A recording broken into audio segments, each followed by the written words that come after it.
Hey y'all, welcome to Night and Grace Revelations. This is Tarot Tia. This is a weekly read for Sagittarius.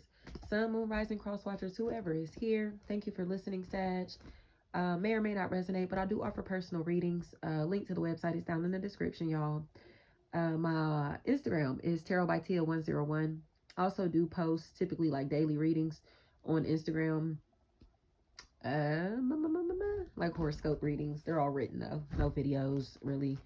Um, for some reason my spirit just doesn't want to be on camera. Like my spirit has just called me to get these messages off. And I always tell people, like, I never got into this for like clout or for fame or even to do it for a living, for real. Like I literally had just went through a spiritual awakening, and after a really bad breakup, and I was just, I don't know, God was just really moving through me, and I didn't realize it at that time in my life, until I actually came out of it and realized what was going on.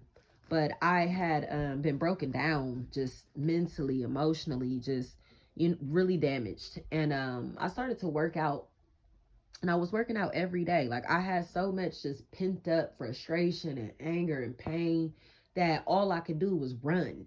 And I went running every day like it was a full-time job. Like I would take this, my kids were still a little younger. I would take them both to daycare at the time, and go straight to the park and just run for hours. And then like I would go home, shower, get myself together, and say the anger might start resurfacing. Listen, I will put my clothes on, go throw some more exercise clothes on or whatever, head straight back to that park. Or wait for them to get their day in daycare to kind of like end, go pick them up and head straight to the park with them and run. But I was literally exercising like it was a full-time job. So after about 2 weeks of exercising, I had gotten to a place to where I got tired of eating like cheeseburgers and just heavy food after I was working out because it didn't feel good. And so I was like, okay, well, I'm gonna just try this, vegetarian for like a week. I'm gonna just eat, plants, fruits and vegetables. And I did it. And I did it for a week, and that was the most energy I had ever had in my life. And after that, I went vegan.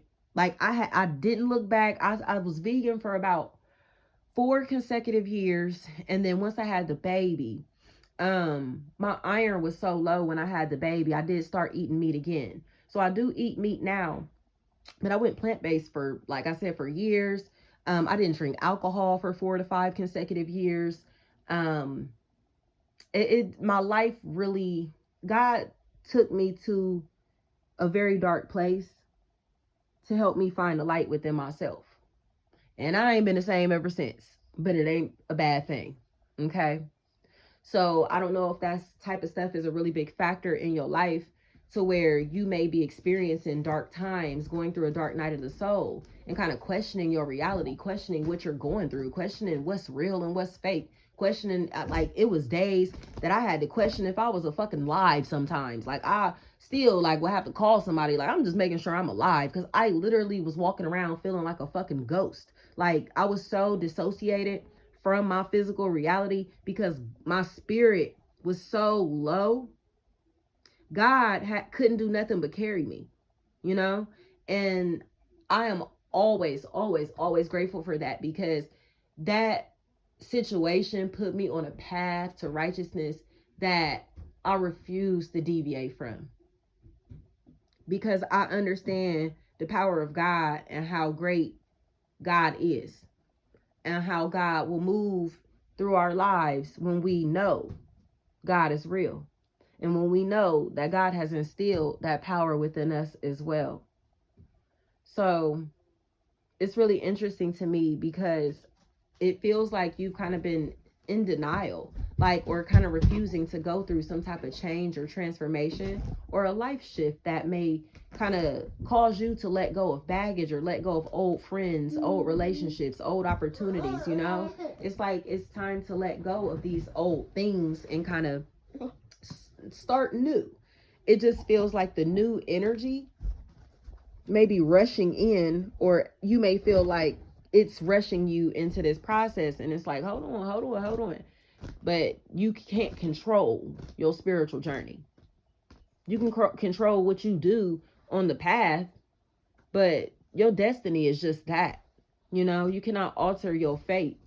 And it feels like there are people who you may be attached to who may be very mundane or very, very human. Okay. And they are reminding you of your humanity, or constantly like trying to ground you when you get into these spacey places. So even if these are the like existential conversations, things that are thinking and talking and doing things that are outside of the box. It's like you're around people who think that shit is funny, or think it's clown shit, or again, don't understand it. So they try to get you to be human again and come down to their frequency, you know? So say for instance, like if you don't drink and this energy is like, oh my gosh, you could just take a shot. You could just take a shot. That type of shit. It doesn't even have to be anything major. It's like I said, I don't drink. Like to me, if somebody says that they don't fucking drink, don't offer them no fucking drink, because you don't know if they're not drinking because they used to be an alcoholic, or just because it's a life choice. You feel me? You don't know. Don't offer nobody nothing once they say no. Accept no, take no for an answer, or you're getting into a place to where you're realizing people will not take no for an answer from you, and they have to. They have to. It just seems like you kind of are in a space to where you potentially are like an outsider, but you're an outsider by choice. You're an outsider because your mindset is completely different than your peers. You're nothing like these people, especially if there's a left-handed person that's in this equation. They are nothing like these other people. It feels like an Aquarius may be a really big factor here. A Cancer, Taurus, Virgo is here also. But it's like you're dealing with either multiple personality, schizophrenia, or somebody, or hearing voices. And people may be telling you that you're fucking crazy or schizophrenic, or they're calling somebody around you crazy or schizophrenic, when in reality, this entity has a spiritual gift. They have a spiritual calling. And they can help you channel these voices, these energies that you're feeling, this stress that you're going through. It's like God needs to take care of it. So if you are around somebody who is extremely enlightened, and you need a way to kind of help get you into that space, get you on that path, stop resisting it and stop fighting them, because it feels like you don't want to take advice from this person because they're the same age as you, or they're like in your age range, or because you don't see them as someone that is influential. You're humanizing a god. Okay? You're trying to make somebody regular when they're fucking extraordinary, or that's what they're doing to you. And it's like, stop trying to minimize this person's greatness, you know? Stop trying to minimize this person's greatness, because the more that you try to, the more that they're going to prove that you're wrong. So there may be a Jordan, Jaron, Jerry, anything like that. Gerald, Jarrell, Jor, Jer, Jar. Any names like that may be significant here. These entities are mind blown. So all the shit that they've been talking, it's almost like it's like backed up sewage now. You get what I'm saying? All this shit that they've been talking, it's all backed up down their fucking throats now. So go ahead, Sag. It definitely feels like I heard put your money where your mouth is, flat out. And I bet they won't bet on it. I bet they won't bet on it. They talk shit, but I bet they won't bet on that shit that they talking, because they know what it is. Okay, so this is the part to where these motherfuckers just need to respect somebody's gangster, respect somebody's holiness, respect somebody's G. You feel me? Respect somebody's energy. You feel me? Respect somebody's God self, flat out, because they're moving and living through their higher self, and they're going to continue to do that. And the more that these other entities keep trying to get this person, cause static in their life, or cause tension in this relationship or in these situations, the less that they'll be involved. You know what I mean? So it's like, I don't know, like, get your shit together and act right, or shit, like, it ain't gonna be no nothing happening here. It ain't gonna be no type of love, or excitement, or you won't be welcomed into this environment, and it feels like it's a party going on. It's lit, Chanel, nail, anything like that. This person seems like they are so fucking jealous, because they look like a rat. Like, they look like a rat, and it seems like they've been trying to have sex with somebody, or they've been having sex with somebody and trying to force this person to possibly father their child. You know what I mean? Or take care of their kid or something. But it's weird to me. Like, this is weird to me. This is weird. It's like somebody is opening up and ready to talk about how they feel. But there's an entity that doesn't want them to do this, because they feel like the time is not right. You know, and in my opinion, is they're giving you this wrong ass advice because they know that you're in love and they will see you happily ever after. And I'm sorry, this is a hater. You're taking advice from a hater, especially if you have like a Ryan or Ryan, Rian, Ran, Rin, anything like that around you. You're taking advice from a fucking hater, or somebody around you is honestly like very, very, they're talking shit about you and your family or whatever is going on here. But they're doing it because they feel bad, like they look guilty, you know what I mean? And this is their way of like kind of like deflecting their guilt. So no, whatever is going on here, this entity seems like they know what they are doing. They know what they're doing, and they're trying to talk shit about you, your life, your family, your mental health, whatever is going on around you, because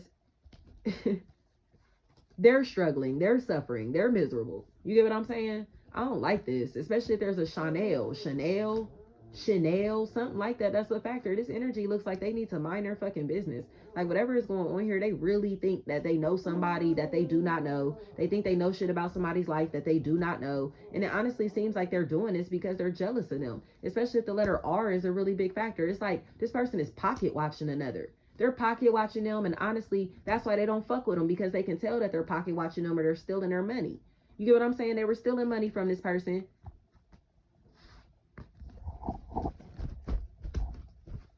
And honestly, it looks like using it to go on to take time to spend with other people, which I think is crazy. It's like, are you taking money from your main thing and giving it to your side piece? Like, it's something like that. Or taking money out of the home and giving it to somebody outside of the house. Like, it's something like that that feels like a really big factor. Taking information outside of this house. On My Own by Lil Wayne started to play, because it was this line where he's like, few roaches but never had no rats on this house, never telling one another, leave that in the house, always been a small hustler, move my packaging out. Okay, what he say? If I'm ever in some trouble, send them savages out. These niggas talking sweet, I get them cavities out. I got graveyard flyers and I'm passing them out. Hey, bitch nigga, get your ass on the ground and bow down to your majesty now. I am the prince. Flat out, this is my crown, my throne. What he says, my town, my home. This is me on my own. Let's get it on. Flat out, like, flat out. Go to war with anybody, because you know this is GODBODY, period. You don't need no friends, family, nothing around you. You've learned how to isolate yourself. You've learned how to be by yourself. And that is a superpower. That's a superpower that a lot of people don't realize is like one of the strongest ones. It's like, if you cannot sit in isolation, if you cannot sit in silence, you really need to start meditating, like at least daily. I don't care if you at least try it for 2 or 3 minutes, but turning off electronics, being just not having no company, literally sitting by yourself. Some people cannot sit with their thoughts, and you have learned to sit with your thoughts. You've learned to control your thoughts, or whoever this is has learned to be alone and to control their thoughts when they are alone. So they will never experience loneliness. And because of that, they have a sense of loyalty about themselves that is unwavering, because they don't need other people. They're not dependent on other people socially or to feel good. Thank you so much, y'all.